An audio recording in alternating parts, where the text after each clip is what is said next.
আমরা তো মনে করেন মোনাজাত করি, এই যে আঙ্গুলের ভিতরে আঙ্গুল ঢুকাইয়া কেউ দইরা থয়ে রাখছে, কি যে একটা অবস্থা। কেউ আবার হাঁটুর উপরে দুইটা হাতুড়ে থয়ে রাখছে। আল্লাহর কাছে চাওয়ার মতো টাইম নাই। অনেকে হাত মোনাজাত করেও না, অবহেলা করছে।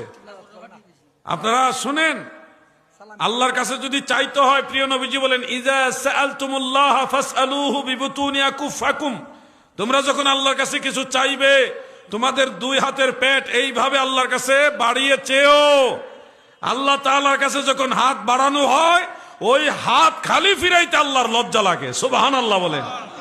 রহমত লইবারে মাওলা তব ধারে এসেছি, দয়া করে দাও গো রহমত, দয়া করে দাও গো রহমত, দিলের ঝোলা পেতেছি রহমত লইবারে।